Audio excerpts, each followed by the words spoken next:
First musical instrument was piano. I was a very reluctant piano student when I was about 5 years old. Both my brother and I used to fight my mom, who used to try to make us practice. And I really didn't take it very seriously until I got into Scott Joplin's music, and then I started really getting excited, and I made this big progress. But I really haven't played much since then. I kind of play composer's piano now.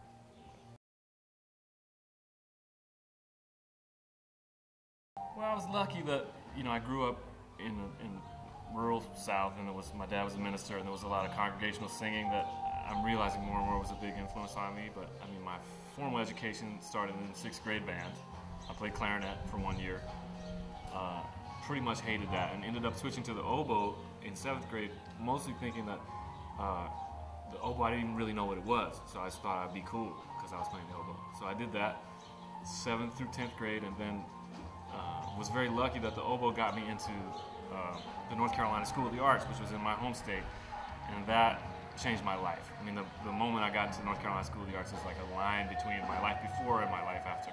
And so I had great education at that point. And you know, even then I kind of wanted to be in that school and to get out of this little town probably more than I wanted to do music at first. But that was also the time I was getting excited about jazz, so there was a big transition at that point where I stopped playing oboe, I started playing saxophone, somehow managed to convince them to keep me in the school, which was kind of amazing.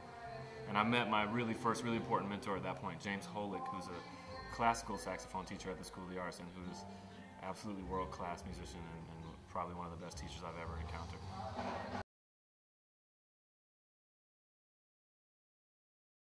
Wow, do people generally remember that? Wow, they do? They remember the dollars and everything. God, I don't think I do. I mean, I played a paying gig, wow. I mean, I played in this little hotel with a trio. My first kind of real jazz experience was playing with bass and drums and saxophone in a hotel. And all these people would sit there and be bored, and they were trying to get us to play Tom Waits tunes, and I remember all that. I'm sure it didn't pay, but I really don't remember. I don't even remember what it paid. It was such a, like, I wasn't even thinking that I could make money at doing it at all at that point. That's impressive. It's so funny because at the time I didn't really know Tom Waits, and now I love Tom Waits, and I kind of wish I could go back and play them something because I would have totally done it. I just didn't know the music.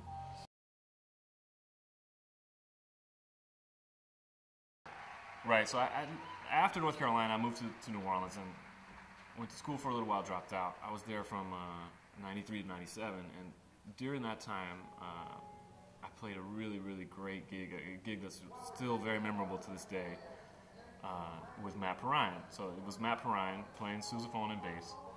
Herlin Riley was playing drums. David Torkanowski put the whole thing together, and it was really, and the great singer Johnny Adams was on the gig. It was an amazing experience for someone like me. I was young and just didn't even really know what I was doing. But Matt was playing, I think he had hurt his hand, and he played very little bass and played mostly sousaphone the whole night, and I was blown away. I couldn't believe it. I couldn't believe how it sounded in the music. I couldn't believe how amazingly he could play solos, any kind of, we played some complicated rhythmic things, and it was a real revelation. And I really, from that moment on, I kind of decided I wanted to do a project with him playing sousaphone. And it just took me a long time to get around to figuring out how to do it. But and in between that, I moved to New York, and I did a whole bunch of other things, but I always had that in the back of my mind. And at some point, I just started writing a bunch of music with that in mind. I got Jason Marsalis to play drums, who I've been playing with for many years. And I was thinking maybe sousaphone and organ would be an amazing combination because they could both play bass, and they could both be soloists, and you would have this kind of double bass idea, which is part of what Double Wide is about, in addition to being about a double wide trailer. So I wrote a bunch of music, and because half of the band was in New Orleans and half the band in New York, so I had Gary Versace, me, Matt Perrine, Jason Marsalis. We just booked the studio. I just booked the studio, and I just crossed my fingers that it would make sense. I mean, we had never rehearsed or played a gig or anything. I've never done anything quite like that. And they just came up, we went in the studio, and we recorded. We rehearsed one day, we recorded the next day, and it was amazing. It just was like a revelation for all of us. So since then, it's been one of the things I've been most interested in trying to make happen. And we made a second record where we added trombone and harmonica, Alan Ferber and Gregoire Marais. That one's called Puppet Mischief. And And we've been touring a lot as a 5-piece without the harmonica, and when you add the accordion back into the mix, you still get a lot of that color. So I feel like somehow we stumbled on something orchestrationally with the sousaphone on the bass and all the various combinations of the instruments that just has a really unusual sound. I just don't think there's anything quite like it in that way. And also how it straddles this kind of New Orleans and New York aesthetic, I guess.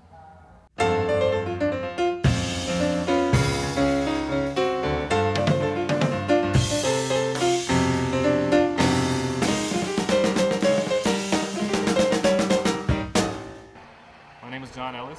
To see more videos, go to jazztimes.com.